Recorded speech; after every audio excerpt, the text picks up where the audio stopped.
Hey everybody, welcome back to my SOL review videos. This question is another multiple choice question from the 2004 SOL test. And this is a pretty easy one as well if you're careful with what you're doing. So let's take a look at what it's asking us to do. It says, what's the value of 8 over 3 n cubed if you know that n is equivalent to 3 over 2? Well, here's what we need to do. We need to first take this value, 3 over 2, and we need to replace it in our original equation where the n is. So instead of having 8 over 3 n cubed, we're going to have 8 over 3. Instead of an n, we have what n is equivalent to, which is 3 over 2, getting, let me write that better so it's not, getting cubed. Okay, so I literally have the exact same thing I started with, but instead of having an n, I replace the n with 3 over 2. I also put parentheses in here because this 8/3 and this n cubed, it's connected with no symbol at all. So if there's no symbol between them, then it's assumed to be multiplication between those two values.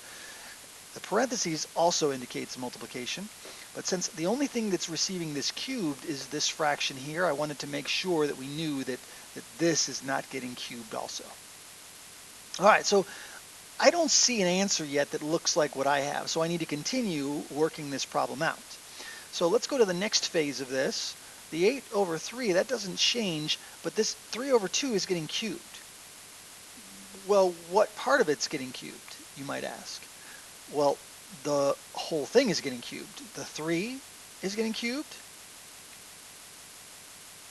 and the 2 is getting cubed. Every single number inside those parentheses is getting cubed. So what does that leave us with? Well, we still, again, have the 8 over 3, but when I cube 3, that's equivalent to 3 times 3 times 3.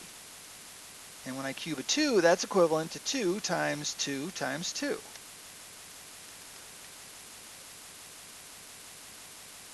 Which breaks down even further to, well, 3 times 3 is 9 times 3 is 27 over 2 times 2 times 2. That's equivalent to 8. All right, we're getting there. Now all I have to do is multiply these two fractions together. And remember, when you multiply fractions, you multiply your numerators together first. So let's get out our calculator. So I have 8 times 27. 8 times 27 is 216. And 3 times 8 is, I don't need a calculator for that one, that's 24. I still don't see an answer over here, though. Well, you know what? 216 divided by 24, if I'm not mistaken, is 9. So my answer is 9. C, or 9, is the correct answer for this question. All right, so how would students miss this one? Well, one of the things students might do is not cube both of these values of this fraction. They might only cube the top of it, or they only cube the bottom of it. When you're cubing a fraction, both values, both numbers that make up the fraction are getting cubed. Another mistake students might make is instead of saying 3 cubed is 3 times 3 times 3, some students might say 3 cubed, let me write this in red.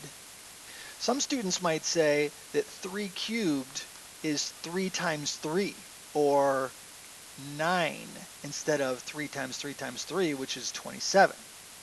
And then they also might say 2 cubed is not 2 times 2 times 2 like it should be. They might think that 2 cubed is 2 times 3, which is 6. If they presume that, then when they multiply these two values together, 8 times 9 is 72, 3 times 6 is 18, and then they go ahead and divide 72 divided by 18, they get the answer 4. Interestingly enough, 4 is one of the possible answers that this Weasley test provides us. They're trying to bait you into doing this incorrectly. Very common mistake. Instead of saying 3 times 3 times 3, students would just say 3 times 3, getting the wrong value, producing the wrong answer.